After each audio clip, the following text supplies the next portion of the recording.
You're listening to Jet Nation Radio, the official podcast of JetNation.com, the largest independent fan site in the NFL. Be sure to check out our forums and talk all things Jets with thousands of other diehard Jets fans. Now, to get you up to date on all the latest Jets news, notes, and quotes, here are your hosts, Dylan Tereman and Alex Varallo.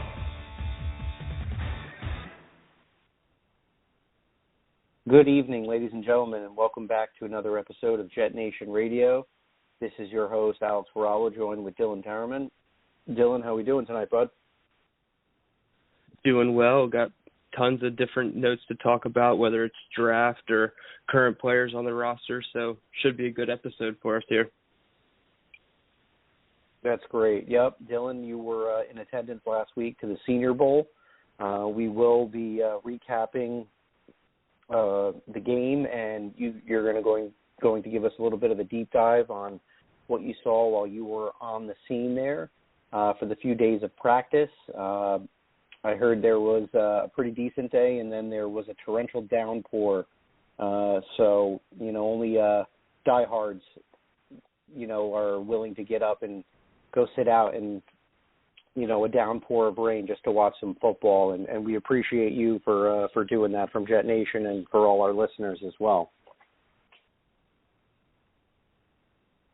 But, we've got a few topics that we're going to be speaking about tonight. We're going to start with just a couple Jets comments and some things that have been brewing the last week or two. Some statements that were made from Robert Saleh specifically, which we're going to go into, and we're also going to talk about a player that we at Jet Nation, our hearts go out to, and that's Cam Clark. Unfortunately, that injury that Cam Clark had suffered last summer has come back to end his career short.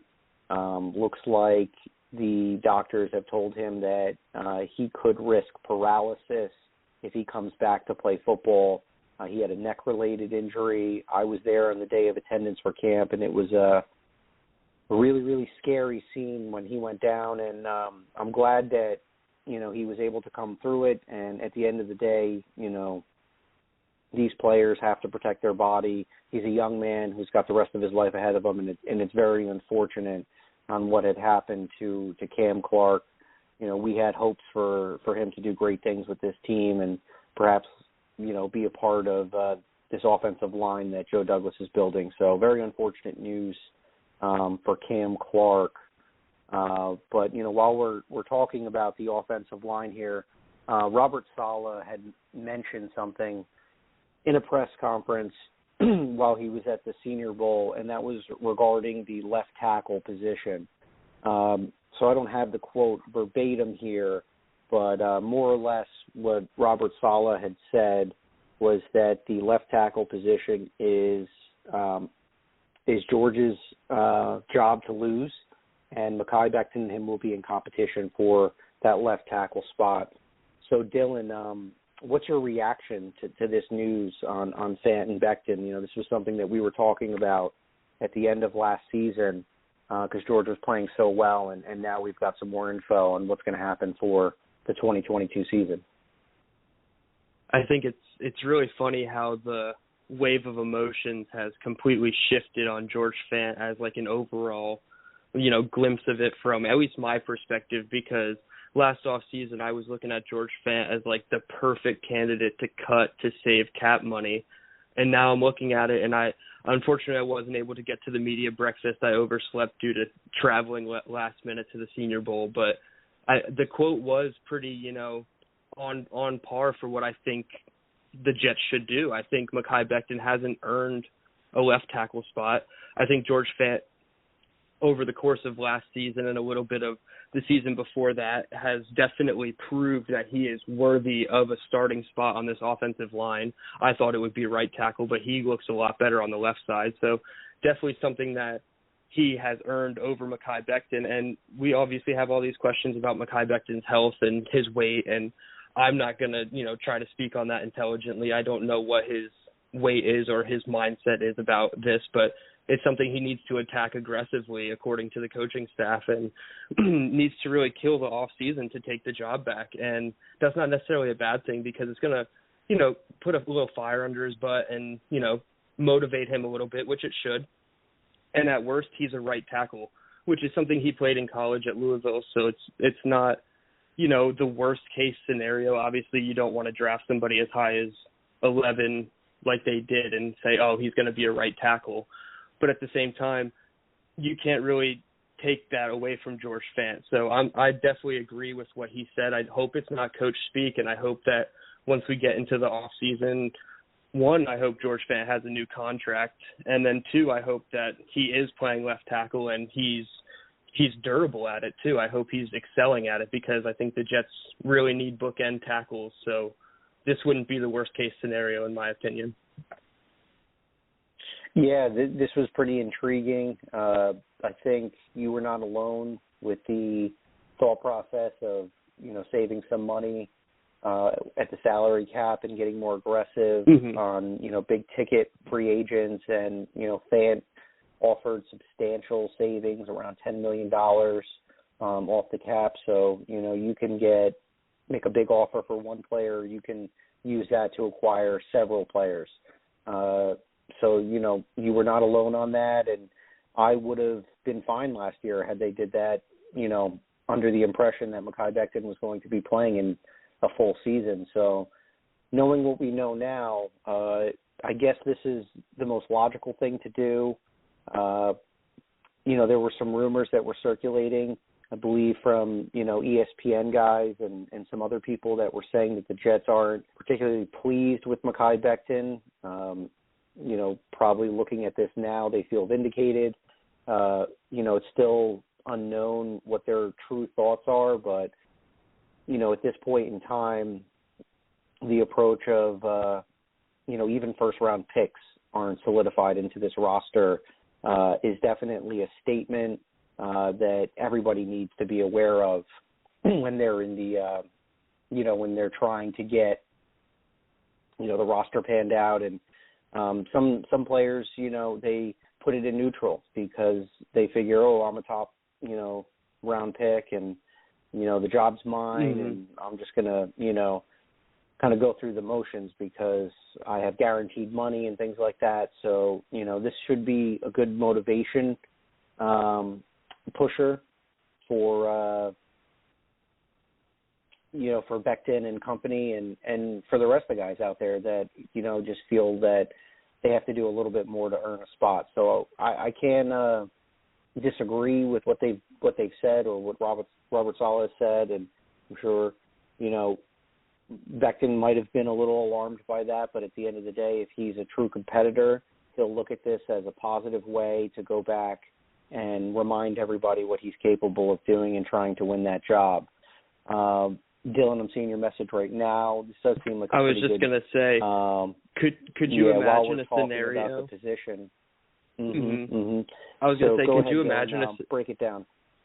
Sure, yeah. I was going to say, could you imagine a scenario where Mekhi Becton is the third best tackle going into training camp next season, whether it be a free agent acquisition that comes in and plays right tackle, or a top pick that comes in as a rookie and plays right tackle? And I think that will transition perfectly into this, and that's the discussion at number 4 overall, because I think a lot of talk coming out of Mobile is that Kayvon Thibodeau has a lot of question marks about whether he truly loves football or if his effort is all there or not. And obviously I can't speak intelligently about that, but there are people who are qualified to speak intelligently about that have been expressing these concerns. And it was talked about quite a bit down in Mobile. I overheard a lot of conversations about it. So to me, I look at the 4th overall pick, and if you're presented with a scenario where Kayvon Thibodeau is on the board at 4, and you have NC State's Ike Mekwonu also on the board, what would you do in this scenario? I want to hear your answer first before I give my take, because I think this is just something that a couple months ago Jets fans would be running the card up to the table to take Kayvon Thibodeau, and maybe that still is the case, but I think with all these things coming out, it's kind of evened the playing field a little bit, so I really want to hear your take on that. Yeah, as far as the number 4 position is set right now, I do believe that this game is won and lost in the trenches. So whether or not you feel that you need to focus in on offense or defense, I know that there's been a long void since John Abraham with the pass rushing concern of, the fans and the media and everything like that. To be honest with you, not a positive thing hearing what's coming from Thibodeau's corner. And, if there is any sort of sense of doubt with, his work ethic or taking off plays or going through the motions, things like that, that in my mind is not a player that's deserving of the number 4 pick. Now, this is just, like you said, talk within, small circles, and, it's kind of permeating and going around the social media wire. So who knows if there's any validity to this. And I know I saw, Kayvon tweet something or quote tweet something about that statement that was made. And, perhaps that will inspire him to prove everyone wrong. So there's that as well.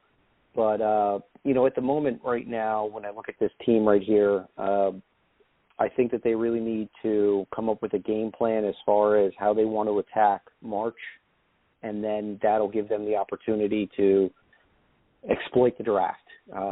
So at the moment right now, we're looking at this offensive line, and it does look like they have the opportunity to get a really, really good offensive lineman. And I like that concept, and I like that idea.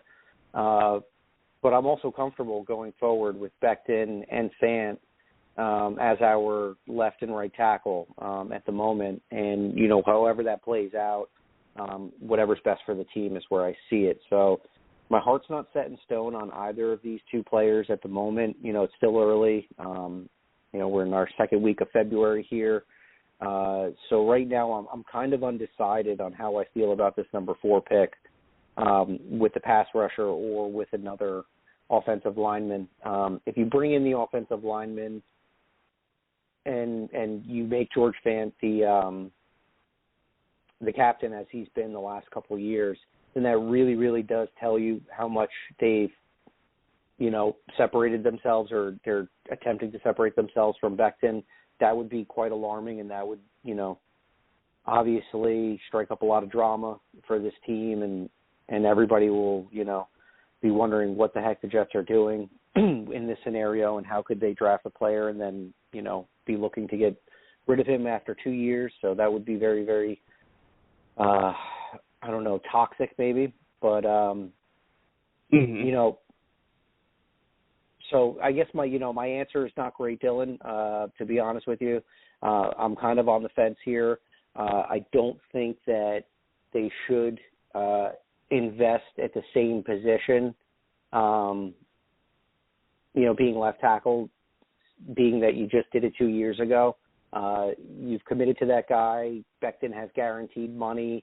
It just seems like they're committed to Becton at this point, and it would be easier for them to part ways with Fant, but that would also seem very, very stupid, to be honest with you. And especially with the way that he played last year, and he was one of the most solid offensive linemen to come out of the 2021 season. So that would really, really be a head-scratcher for me if that was the route that they went to. Now, there's other offensive linemen on the interior side that I'm fine with going forward, and people may be alarmed at that. I've talked about Kenyon Green, and I've talked about Linderbaum, in our private chat with you, with you and Glenn, and, I'd be fine with that, and people probably wouldn't justify that at 4. So that's kind of where I'm at today.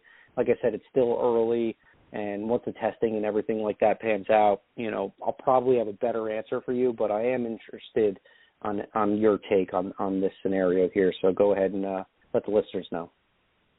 Yeah, so at first, obviously, I was like, oh, this is a win-win. When I was immediately processing it, I was like, Joe Douglas and Robert Saleh, all they talk about is winning in the trenches. So whether it's offensive or defensive trenches, like you mentioned, it's a great start.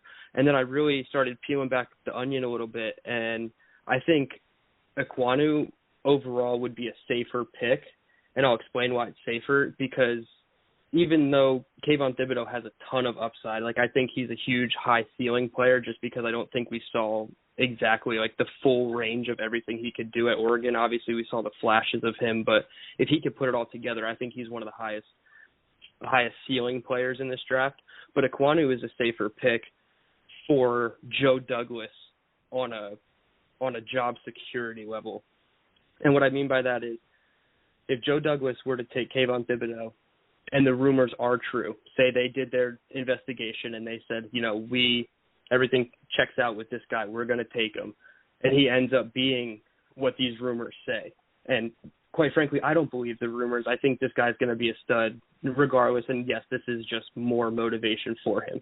But if the rumors are true and he does bust, this guy's costing him a job. Joe Douglas probably won't survive this as far as his job's concerned, because likely, Ekwonu or another offensive lineman is going to be good, and, Zach Wilson might not have the protection he needs in year 2, and if things bust in that terms, and Zach Wilson doesn't take that leap, and we sat here and took Kayvon Thibodeau at 4 and he was a bust, everybody's going to be like, oh, Joe Douglas, he's on the hot seat. So from that perspective, I think Ekwonu is a safer pick.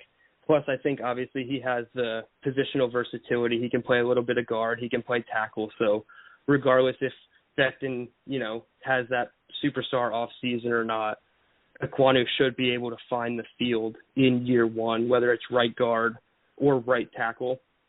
I think everybody hopes it's right guard, but then you say, wow, we took a guard at number 4. And in the grand scheme of things, that looks bad from, team building and whatnot. But when you think about it, that's really going to help Zach Wilson and the long-term trajectory of this offense. Sure, you can find offensive linemen later on in the draft, but you can also find a lot of skill players later on in the draft. So to attack the offensive line early, I think would be great. So all that to say, Ikem Ekwonu would be my preferred choice right now, but I also don't believe the rumors about Thibodeau. I just truly believe that this is an offensive league. We need to help Zach Wilson full bore. Like 3 out of the first 4 top picks need to go to offense, in my opinion. So Ikem Ekwonu right now would be the pick, but that's not to say Kayvon Thibodeau is not going to be great wherever he lands, and that would probably be the pick after at the Giants, to be honest.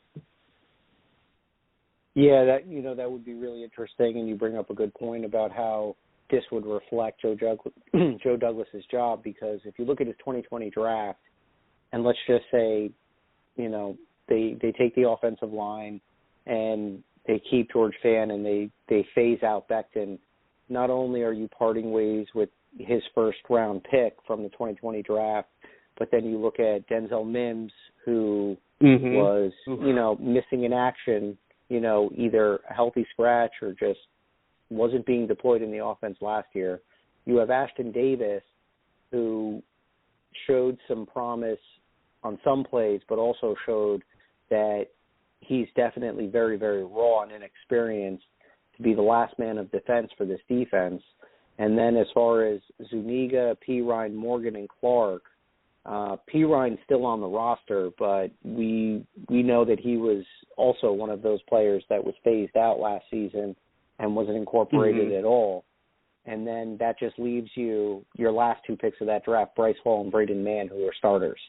So that potentially went from being a really, really solid draft, and then 2 years later, you look at all those picks and you say, wow, 80% of them didn't work out, with that scenario of us going for another left tackle in this upcoming draft. So it's funny how, I don't know if it's funny, but it's kind of crazy how you look at a scenario 2 years ago and you say, wow, this is like, this is the foundation that's going to get this team rolling, and then 2 years later saying, man, they whiffed on a lot of those picks and that's what set them back.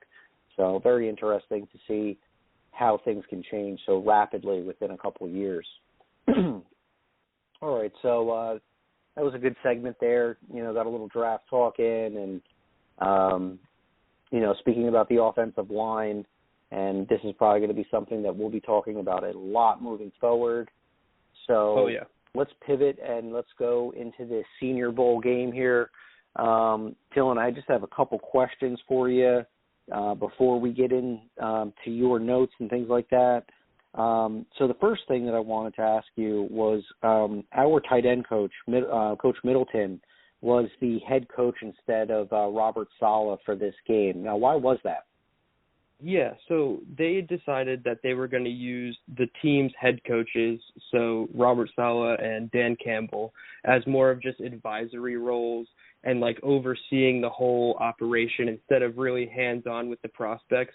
I'm not sure why they did it from that aspect, but from the assistant coaches aspect for Ron Middleton, Rob Calabrese, who was the offensive coordinator, and then Mike Rutenberg, who was the defensive coordinator, the NFL said that the goal was to allow positional coaches to be able to, you know, showcase their abilities in a public setting in hopes that they could turn it into a coaching future in the NFL. So it's just more eyes on different ideas, and it's a good platform for, you know, it's not a game that counts per se, but in the grand scheme of things, it could count if, you know, down the line, Ron Middleton or even Deuce Staley, who was he's the assistant head coach, but he was the head coach for the Senior Bowl. If in a couple years one of these two guys gets a head coaching job, you could look back at the Senior Bowl and be like, wow, they really coached these kids up and they got their hands on them and they were able to, you know, impart wisdom and really, you know, turn this into an opportunity to, you know, advance their career. And speaking about Deuce Staley, the assistant head coach for the Lions, I thought he should have been a front runner for the Eagles head coaching job last year when they ended up hiring Nick Sirianni. So Deuce Staley is definitely somebody that should have the public's attention as far as getting a head coaching job. So I think that was the ultimate goal, and I think they did a really good job of it because everybody seemed to love Ron Middleton down in Mobile. I don't know if you saw the video of Saleh throwing out candy, and Middleton had some beads, like Mardi Gras style, and he was like, beads. It was great. So you really saw his energy and his enthusiasm and his willing to, like, you know, coach up these players, because at the end of the day, they don't necessarily have to give it their all. They can mail it in. That's not something that they need to do, but they took it so seriously, and the vibes coming out of it from the coaching staff standpoint were all positive. So it's great to hear that when we've been dealing with Gase for the last 2 years. So yeah, that was something that I had noticed too, hearing a lot of the interviews from the players that were on the national side. That was the team that the Jets were coaching. A lot of players were motivated by the energy, the coaching style, and it seemed like a lot of those kids had a lot of fun. And that's great to see, because I know that a lot of this time for these athletes, it's very, very stressful. And, you know, to go out there and kind of say, okay, you know, I'm just going out there to play a game that I love.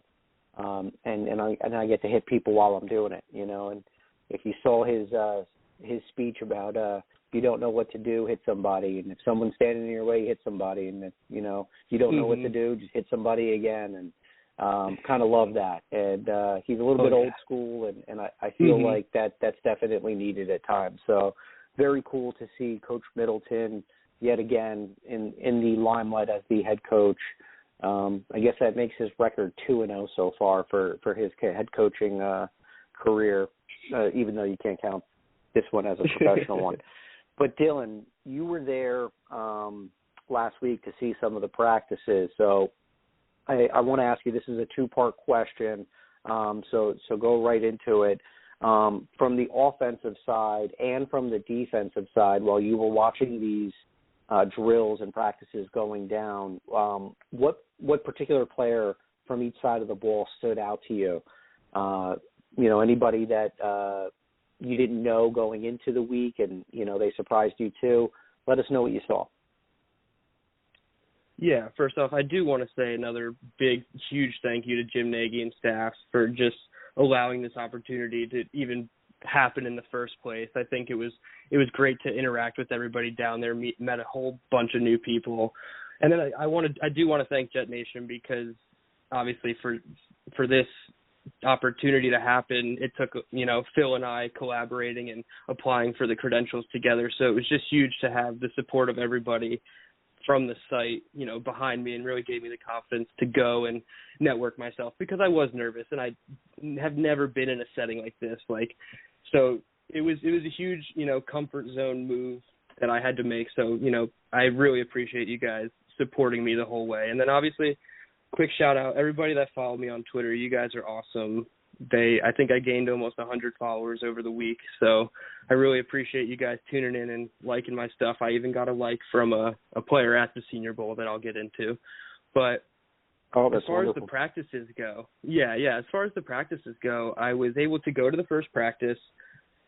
Beautiful weather. It was, about 60 degrees, overcast. I had my sunglasses on, but I didn't really need them, so it was a beautiful day. And a lot of hectic stuff happened, so I couldn't stay for the Lions practice, but I stayed for the Jets practice in full.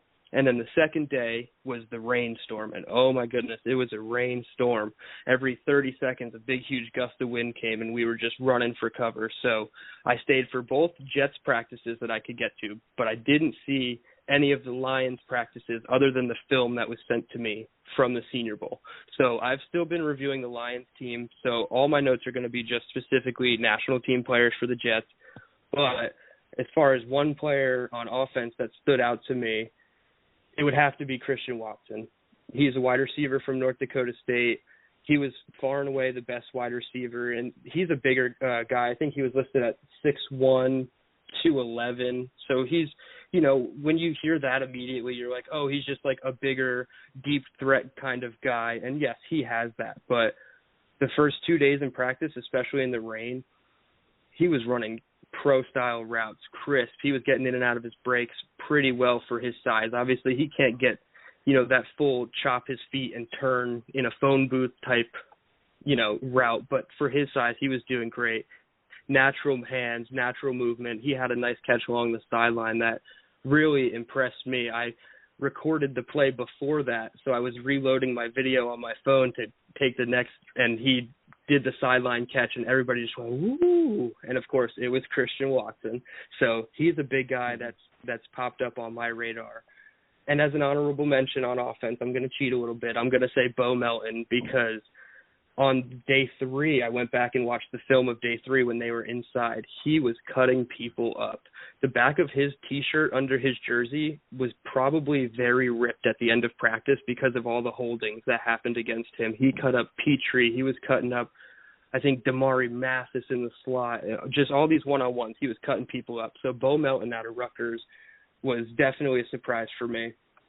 And then flipping it over to the defensive side of the ball, the first person that stood out to me day 1, minute 1 of even just warming up was Travis Jones. He's a defensive tackle from UConn. And you're going to have to excuse my dog. She must like Travis Jones as well. But he was 6'4" and 3/8", 326 pounds. So I think he was the heaviest player of all the defensive players on the Jets team, at least, maybe in the whole Senior Bowl, now that I'm looking at it. Yeah, 326 pounds, 10 and a quarter inch hands, 82 and 3/4 inch wingspan. So this dude is just massive. And from a scouting perspective, he has legs and ass. Like this guy is just built from the waist down like a tree.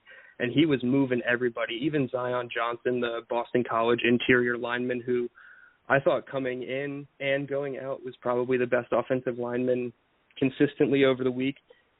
He was getting pushed back into the laps of quarterbacks in those one-on-one drills. So Travis Jones absolutely stole my eyes right away, and I couldn't help but watch him the rest of the practices. And then just another honorable mention, because I like cheating, Jesse Lakuta from Penn State. He was another guy I thought would play interior linebacker, and he was specifically working on the edge.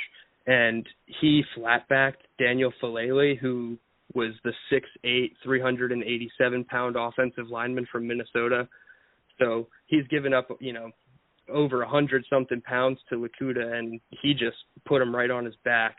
So really thought that he did good. I came in expecting Arnold Ebiketie from Penn State to do well, but Lakuta stole the show for me. So those 4 guys were definitely the 4 guys that I had my eyes on the most and came away really impressed and, hoping that maybe the Jets can, select one of these guys in the draft. Nice. Yeah, and, we could briefly just kind of go over some things at the game here. It was a little ugly, 21 penalties in total for this game. So there was a lot of mistakes made, but there were some good plays, that had occurred. Watson had, I think, one of the longest plays of the day at, one reception, 38 yards. I think Calvin Austin had the longest reception at 39. So there was some big plays. Some of the quarterbacks, aired it out a little bit. Pickett was probably the cleanest of the day with a touchdown and 100% from the field and one score. I know Ritter had the most points scored in the day, but Pickett, was pretty clean. And the tight ends, the tight ends were featured and talked about a lot before this game. Went down, and Trey McBride, who's number one consensus overall tight end out of this class, he found himself with a score. And then that play that Jake Ferguson had, the little screen play that he scampered for about 20 yards for the score. I think he's the Wisconsin kid, and I remember seeing him when I was watching John Taylor and saying, wow, that tight end is a heck of a player there. And I said he probably is not getting a lot of opportunities with that running back, Taylor, in the backfield, taking all the plays and scoring at will. And to see him now kind of getting, seeing his growth and progress. And I would love to see, Ruckert was somebody I mentioned in our last show, but Ferguson as well is another guy that I really hope that the Jets have on their radar. Clearly it's, the fanboy in me that says, they're going to prioritize Trey McBride early in the draft and maybe he slides to the second round. I don't think that that's likely. More and more we tend to see teams on the back end of the first round taking, chances on players like tight ends and wide receivers and running backs and things like that. So I think McBride finds himself, with a first round selection. But in the event that he's there at the early second round pick, wow, that would be really sweet. So I'm definitely excited to see what the tight ends in this class are going to do once they get to the field. And I had to write a side note for this, even though the Jets are fine right now with where we're at. But, man, those punters, they have some legs, huh? There was a couple 60-yard bombs that were hooted in that game. And I know Pat McAfee was probably hooting and hollering when he saw the boy, for the brand, as he would say, Jordan Stout and Jake Camarada, just destroying the football into Moonrock. So, that's just my brief recap of the game. Dylan, I'm going to throw it back to you if you want to give some thoughts about the game. And now I know you have a bunch of notes you want to get to, too. So the floor is yours. Yeah, sure. So starting with the quarterbacks, Kenny Pickett, he came out clean. I think it was 6 for 6 for a touchdown on the opening drive. I don't know if he played the second drive or not, but he definitely solidified himself as a top quarterback. And then Malik Willis on the other side, too. I think it's smart to highlight him because he had himself a week, and he also had some really big plays in the game with his legs. I know a lot of people were pointing out that he was missing open receivers on the plays where he was scrambling, but I think in time those things will come, and I think those two quarterbacks specifically are important, and because there's going to be some type of trade that's going to happen for quarterback, in my belief, whether – I wouldn't say top 5, but I think somebody in that 5 to 10 range is going to trade out for a team to come up and pick a quarterback, whether it's Pickett or Willis. So I think the fact that both of them had a good day is a positive thing for the Jets, and I wrote about that in my Senior Bowl wrap-up article for the site, that the more quarterbacks that do well, the better for the Jets. And a lot of people were saying Matt Corral is boosting his stock by not being in Mobile because the quarterbacks did not perform very good. But in the game, I think Pickett and Willis set themselves as the top 2 in Mobile and potentially the top 2 in the draft overall. So the more good quarterback play we hear about, and the pro days and the combine will solidify all that, the better for the Jets, because I'm a true believer that they should move out of 10, get a ton of picks from, a Pittsburgh or a New Orleans and try to turn their 9 total draft picks into 11 or maybe 12 this year. So quarterbacks, while the practices weren't great, the games were a little bit better for at least the two of them. Running backs, it's always so hard to evaluate running backs in these types of all-star games because at practice they're really just, jumping over bags and going opposite of the way the coach is swinging the pads. So it's really nothing you can really see there. But I thought Rachaad White caught my eye. He obviously caught the eye of special teams assistant Leon Washington, who I forgot to mention earlier was the special teams coordinator. He was elevated to the, top of the special teams coaching, order for that week. And he caught the eye of Rachaad White. He said, "You're a big player, and we're gonna get you the ball as much as possible," meaning on special teams as well. So he's somebody I didn't know much about going in, and he definitely caught my eye. A couple other wide receivers I didn't talk about earlier were Romeo Doubs and Khalil Shakir. We talked about Shakir before I left, and I had a lot of high hopes for him. He didn't really pop for me. I don't think he did anything special to really say, wow, but he was the person I saw on film. He had really good hands. He was a good route runner. He had decent speed. They were doing a drill where they were running in a square and trying to catch it in the rain, and everybody was having trouble, but it seemed like he was doing the best out of the bunch, obviously, other than Christian Watson. But so he didn't really pop for me, but yeah, just kind of stayed consistent. I'm really glad you mentioned the tight ends earlier because the whole week was a perfect showcase of all of them because I think Trey McBride and Jeremy Ruckert, they won the practices. Trey McBride was the best pass catcher at all three, running back, wide receiver, tight end. He was definitely the best of all of the whole entire group, and that's probably on both sides too. I didn't hear too much good coming out of the skill positions other than, Greg Dulcich from UCLA, the tight end who was on the Lions team. So I think Trey McBride was the best out of all the skill players at the entire Senior Bowl. Jeremy Ruckert, he's solidified himself as a day two, probably a top 50 pick. I'm not necessarily in the camp of let's take McBride at 35 and Ruckert at 38 if they're there. I think that would be a little too rich for my blood. I think you could allocate those draft picks a little better. So while they were the winners in practice, Cole Turner and Jake Ferguson were definitely the winners of the game. Cole Turner hooked up with his, Nevada teammate Carson Strong for some pretty big plays, and he's so fast when he has the ball in his hands. He's a former wide receiver turned tight end, but he had some wheels when he would catch the ball, and I didn't expect it out of him. His film, he looks okay when he moves. He has speed, but in person, I genuinely thought he was a lot faster than every other tight end in the group. And then you mentioned it, Jake Ferguson, nice little 25-yard touchdown, but he also had a couple big catches. One was called back on a hold, and it was a little corner route on the sideline. And I looked at my buddy who's a Packers/Wisconsin fan, and I was like, that's Jake Ferguson. We've been watching him. So it was nice to see him, have his moments. The offensive line, I wasn't too impressed with. I thought Zion Johnson was the best one. He was the guard from Boston College, and he did a lot of work at center. I'm sure people have seen it on social media, but if not, he was staying after on both Monday and Tuesday and Wednesday's practice, and practicing snaps out of shotgun right up under center.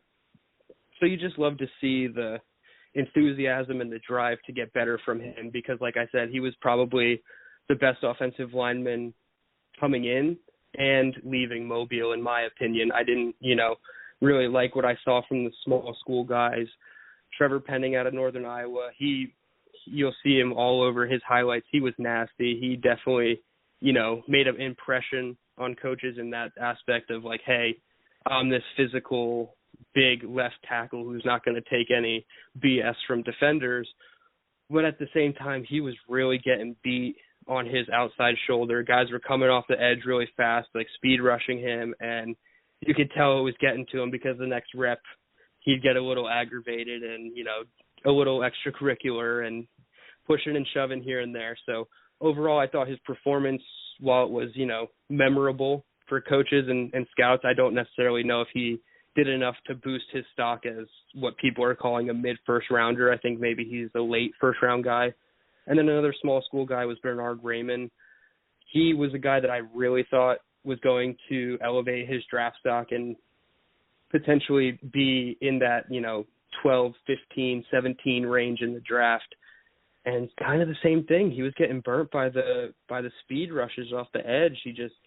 He was lunging a little too bit. He wasn't getting fully in his stance all the way back in his pass sets to where he needed to be. Like, he just wasn't hitting his landmarks consistently. But he did have some impressive reps. So two guys, they didn't really boost their stock for me, but I also didn't have, the highest of hopes for these guys, I should say. But when you go up against this defensive line that I'm about to talk about, it's understandable why you didn't have the best week of practice, because this defensive line group was scary. Honestly, I would have been happy with pluck any four of these guys, put them on the Jets last year. This defense isn't 32nd ranked, Alex. I promise you that. These defensive linemen were hungry. They were ready to go. I mentioned Travis Jones earlier. Big, thick MFer, moving everybody around, all practices. I don't even know if he played much in the game, but practice was enough for him to just be like, hey, I don't even need to go out and play in the game. Logan Hall, he's another edge guy, interior guy as well. He's kind of a tweener from Houston. I didn't expect him to be so massive, but he was absolutely gigantic, just like Travis Jones. I believe he came in at 6'5". Yeah, almost 6'6", 280 pounds. So just another, just monster. I have him listed as an edge, but he did a lot of work at like 3-tech and, interior lineman type work. And he was splitting guards in the run game, 7-on-7 competitive periods. Just everywhere I turned, he was making a play in practice. So it was hard not to keep my eyes off those two. And then on the edge, I mentioned Lakuta. Arnold Ebiketie, he had some bend, some juice. I thought he played with a lot of fire. He didn't take a single snap off. I thought he was, aggressive every rep. Probably maybe a second-round guy, mid-second, I'd say, just out of the top 50, but definitely somebody that the Jets should look at seriously if they want to upgrade this edge position. And then the last two guys who absolutely dominated on day 3 and in the games, Boy Mafe from Minnesota. He was number 34. Every third down, I felt like I was tweeting out, there's Boy Mafe, quote tweeting it, there's Boy Mafe on third down, just pressure after pressure, strip sack, regular sacks, just forcing fourth and longs. And that's why these punters had such a good day, because Boy Mafe was getting the offense off the field. And the last interior guy I want to highlight, and the Senior Bowl MVP, he had 2 sacks, 3 tackles for loss. This is one of the last guys that I studied before leaving on my trip, and I thought his film was okay. And then I got there and I saw him do this, and I was like, oh, wow, where did this come from? And that's Perion Winfrey from Oklahoma. He was another interior player that you couldn't keep your eyes off of him. It was unfortunate because we only had 2 days of practice, and you want to be able to watch every skill group, DBs, wide receivers, running backs, linebackers, O-line, D-line. But every time you looked over at O-line, D-line, Perion Winfrey was doing something that made you just stay over there. So he's a guy that I think maybe even a first-round pick. I don't know if teams will, take a lot of stock into just a single Senior Bowl performance, but everything you hear from him in his interviews and little quotes in that from him is that he loves this game of football. All he wants to do is get better. Every opportunity he has, he wants to showcase his talent. He even said, if I could run it back, I would, the whole Senior Bowl week. So this guy's a competitor, and I think somebody's going to get something really special out of Perion Winfrey. And quite honestly, I wouldn't be mad if the Jets took one of their top 40 picks and used it on almost any of the guys that I just mentioned. Maybe Lakuta is a little bit, not in that range. I think he's probably a late day 2 guy, round 3. But every single other player I mentioned, if they took him in the top 40, I would not be mad. And that's coming from somebody that absolutely hates taking defensive linemen early like the Jets have done in our recent history. So definitely the best skill or position group as a whole, the whole week and the game. And then we got linebackers, and this is another position kind of like running back very hard to judge exactly what they're doing.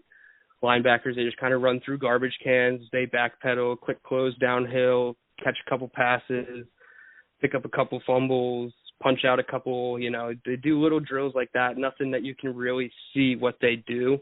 So the game was more of the evaluation period for me. And Chad Muma from Wyoming, he's probably a top 50 guy now. I wouldn't be surprised if, some of the big guys already had him in his top 50. But to me, this guy isn't going to get out of round 2. He had 8 tackles in the Senior Bowl, which was a game high. And I thought he just looks the part. He was staying with running backs in coverage. He was dropping back in zone coverage enough to really, muddy the vision for the quarterbacks and make it hard for passes to be thrown over the middle of the field during the game. So somebody that's like super pro ready, in my opinion. And out of Wyoming, you don't really think that's a school to be, all high about pro ready prospects. But you look at Logan Wilson for the Cincinnati Bengals, and I think he was a 3rd-round pick. So Muma has a chance to go higher than him, and Logan Wilson's playing really well. His team's about to go play in the Super Bowl this weekend. So, not the worst thing for a guy from Wyoming to be pro-ready and really, make a name for himself here. And then another linebacker that caught my attention was Montana State's Troy Anderson. I couldn't find any tape on Montana State before I left, so he was somebody that I just had to say, I don't want to read other people's notes to get to my opinion about a player, so I'm kind of going in raw, and I got to see everything I saw there, and that's all I know about him, but everything I saw was great. He was fast, he was instinctive, he had one of the meanest punch-outs I've ever seen in the drills. He almost took the assistant coach's arm off, so my eyes were drawn to him. I'm not going to speculate on where he should go, but, maybe a day 3 guy somewhere in that range where he's a developmental linebacker, but, anybody could make the most out of him just based off his raw, ability. And then on the back end, cornerbacks, the main guys that I was watching, Kobe Bryant from Cincinnati, he kind of got overshadowed a little bit because Sauce Gardner is the number 1 corner in Cincinnati, and he's going to be, a top 1st-round pick, possibly even the first corner off the board, people are saying. So it's kind of easy to see why he was overlooked. Obviously, he has a Hall of Fame name already, Kobe Bryant, rest in peace. So he was doing a ton of things, versatility, special teams. He was in the slot, he was outside. He was really sticking with guys in the drills, the one-on-one drills. The game, not so great for any of these guys, but I think the practice is where you get the most out of it because the games are obviously, it's an offensive game, so any little holding or pass interference is going to be looked at negatively, but in practice, these guys were really holding up. And then 2 small school cornerbacks, Gregory Jr., I'm going to butcher the name of this school, but it's Wichita Baptist University. He was obviously this is a small school guy. I think it's Division II or Division III even, but this guy didn't back down. There was a rep that I had of him doing a special teams gunner drill where he took Leon Washington and he ripped him and almost threw him to the ground. And apparently it was quote tweeted by somebody from the school who does the sports, networking, and they spoke to Greg Jr. after that practice and specifically asked about that play. And he said, yeah, the coaches came up to me and were like, wow, you have some strength on you, kid. And so this guy is super strong, super versatile, definitely going to be a developmental guy because, due to him being a smaller guy, small school. So he really put his name on a lot of people's maps. And another person that did the same was Joshua Williams from Fayetteville State. Same thing, just didn't back down, didn't blink in front of higher level competition. And obviously this is probably the best competition they've faced in their whole career from a collegiate aspect. So to see these guys go in there, they had the confidence, didn't always look the cleanest, but for guys that, they just like to take late round swings on cornerbacks. So 2 guys that put themselves on my radar at least, and potentially many others. I think they will be good developmental players coming into this league. And then last position, safety. The only 2 I really had takeaways from were the two from Baylor, and that's Jalen Petrie. He's a guy I watched going into Mobile, and probably one of the best, safeties in Mobile. And he is a do-it-all guy, ultra competitive, physical. He was playing a lot of big nickel safety in college, and he did the same in Mobile. He was like a slot guy. So tons of versatility with him again. I want to see a little bit more of the drop back in, zone and really play deep half and, take command of the back end of the field. I've seen a lot of him in the box, and I like what I see there, but I just want to see more of the back end stuff. But as far as that aspect of it goes, JT Woods, his teammate, he was the back end guy. So I liked Woods, long, lengthy safety, deep field guy. He had a game-sealing interception in the game, and I thought those two kind of stood out the most to me. Obviously, I didn't see the Lions practice, like I said, but the safety group wasn't all that great coming into Mobile, in my opinion. I didn't get to watch the entirety of it, but you had Verone McKinley, who, from Oregon, and then I think it was Brian Cook from Cincinnati who opted out at the last minute. So they were very thin at the safety position, but definitely two Baylor guys that they definitely stood out to me. So long-winded and tons of notes, but got to see a lot. It was a lot harder than I thought. I realized I need at least 4 pairs of eyeballs to watch everything that's going on at practice, from, front office and coach interactions, and then all the singles and one-on-one drills that they were doing and all the, groups that they were in. You really got to be looking all over the field, or you got to dedicate one day to doing this, one day to doing that, and one day to doing that. And that's what I was trying to do until the third day got canceled. So unfortunately, I did the best that I could. I really hope one day that more of us from Jet Nation could get down here, get multiple eyes on it, and then collab about what we saw at the end of practice. I think that would just be like a dream come true in a sense, because this was a once-in-a-lifetime experience. Like, I don't want to sugarcoat it. The trip, the weather, I hate traveling. This was probably one of the best trips of my entire life. I got to meet a ton of great people. I met Connor Rogers and Will Parkinson right away as soon as I was walking in getting my credentials, so that was amazing. I met Matt Miller and his brother at a meetup. I met a couple guys that write for his site that we did a meetup at a bar, and I was a little nervous, so to be honest, I had a couple drinks for the first time in years, 4 years maybe, so it was nice to just go out and network, put a face to a name and have, the same thing back where people could remember me moving forward. I got to see Ethan Greenberg and Matt Sickoff. Matt Sickoff is a producer and editor for the Jets site. He was the one that captured the mic'd up of Mike Rutenberg and Rob Sala when he said, "Hey, I'm mic'd up," and Sala turned and walked away. That was Matt Sickoff who recorded that, so it was great to meet him. And then the coolest thing, and it wasn't a formal introduction, but I have to say it, I was walking with my wife on the way to the meetup, and we're in downtown Mobile. I see a guy, he's on FaceTime, wearing a button-up shirt. I'm not really, looking too hard at him. And I'm like, there's a Jets party going on around the corner. Maybe this is somebody from the Jets. I look over at him. He sees my Jets hoodie. He's like, "Hey, how's it going, man?" I was like, "Oh, hey, how are you?" I'm good. How are you? It was Rex Hogan. I could not believe it. I grabbed my wife as soon as he turned around. I was like, babe, that's our assistant general manager. I was starstruck. It was great. He, initiated it. He saw my hoodie and he said something first. So it was just super cool, even though he was on the phone, that he just took that little second to say hi, and something I'll remember forever. But it was just so cool being down there. Obviously, once in a lifetime opportunity that the Jets were there as well. So got to see a ton of people, draft and Jets related. I couldn't recommend the experience more. I hope, more Jets fans go even when the Jets aren't there, so that we can meet up and, make it a big thing, because the Jets love the draft. Jets fans, I think, are starting to love the draft. We don't want to love the draft forever, but while we do love the draft, let's make the best of it,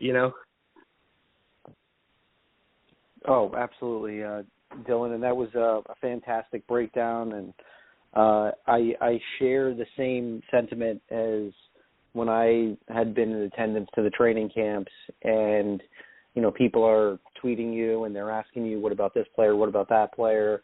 By the time that you actually find where they are in the field, 3 or 4 other things happen that you want to make notes on, and you have your head on the swivel the entire time, and you just try to be a sponge and absorb as much as you can, because it is a lot to do, and you have to tip your cap to those guys and those field reporters that are able to absorb so much, and then come back to all the readers and listeners and viewers and give them your insight. So that's definitely not an easy job.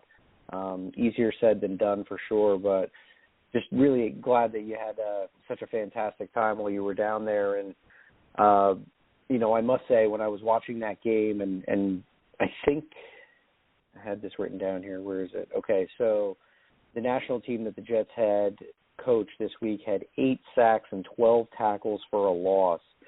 So when you gave that inclination about the Jets might be looking at one of these guys from the defensive line, I'm going to say right now on February 8th that's a guarantee that one of the defensive linemen from this Senior Bowl week will be either on the practice squad or be one of our, numerous draft picks that we have, because we know how, Robert Saleh and the defensive, minds that we have in our front office, love those big gargantuan guys that can get after the quarterback. So that's going to be my guarantee very, very early on in the process. I can't say who it's going to be, but yes, I was very, very intrigued. That was the one thing that, I forgot to mention in my recap, that it wasn't, the cleanest game in the world, but as far as seeing,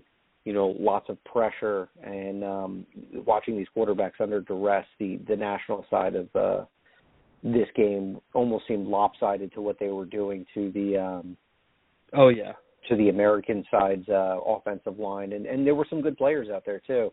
And I think it was DJ that continued to talk about Trevor Penning and his nasty bravado that he had, and how he was like fighting with everybody every day, and that's just kind of his mentality. And I think I forgot who commentator had mentioned it. Doesn't matter, but he was saying how the guy watches scary movies the night before to like get himself in the mind frame for the game or whatever. So wow. Yeah, that's a little intense. If you're watching Michael Myers movies to get into the mind frame for a football game. Rather have that guy on my team than be playing against that guy. I'll say that. Yeah. But Dylan, that was a really, really great breakdown that you gave us, and I'm definitely intrigued to see, if one, if not 2 players in our draft come from this week. I saw a clip of Leon Washington talking with Trey McBride, telling him he was a heck of a football player, and you had mentioned Christian Watson, and I remember watching Trey Lance's film, from 2019 when that was his last full season he had in college, and or was it 2019 and 2020, but Watson was one of his top guys, and what a specimen, and with that speed and I think he's 6'5" or something crazy like that. So, rare size and speed, and coming from a division, is it Division II, North Dakota? They are considered FCS, so they're, I think, a group of 5 school. Okay. Well, some people would have considered them a smaller school, but it does seem like, as the years go by, they continue to have these top prospects that come through, and stand out to NFL talent level. So, right now, if you want me to pencil in a favorite that comes away from this draft, I would love to have one of those tight ends, and a guy like Watson would really, really be a lot of fun to have, because the way that I look at this, when the Jets come up with their game plan, I think that they just need to figure out a way of how they want to improve this team. And I think that from a defensive standpoint, build Robert Saleh's team the best way that you can by acquiring talent that you know what to expect from, and then continue to build offensively for the future and Zach Wilson. That's what I would really, really like to see this team do, because I've seen this team go down the route of trying to win, that old saying, defense wins championships. Well, we continue to see the Jets kind of go toward the defensive manner as far as acquiring players and drafting and things like that. And, if my memory serves me right, we haven't won any championships. So I'd kind of like to see this turn around within a year or two and have one of the top 10 offensive teams in the league, and then continue to build Saleh's defense in the way that he sees it through his eyes. Because, we've seen, teams like the Rams, we see teams like the 49ers, and, we've seen other juggernaut teams that have all these great offensive weapons at their disposal, Patrick Mahomes and all those guys that he has, Kelsey and Hill and Clyde Edwards-Helaire, and, now they got that kid Pringle that's kind of like, coming through, and they got McCole Hardman. I mean, you name it. They just got weapons all over the field, and that's kind of where I kind of hope to be talking about the Jets, within a year or two, talking about Carter and Elijah Moore, and now we got Davis, and then, they go into this draft and, they go heavy on one side of the ball and shore up the offensive line and get some more weapons for Zach and just go out and play ball and see what happens. So this is where it all starts, as they say. The draft begins in Mobile, and I'm just happy that you were able to get down there and give us all this insight. And I think, we're probably going to call it a night for the show here, Dylan. We've got about an hour in on the clock now, but there is one last thing that I want to mention before we go out. And I would just want to give a big thank you to Tom Brady for finally retiring and not torturing us fans. 22 years we've had to deal with your awesomeness. What a heck of a career that he's had.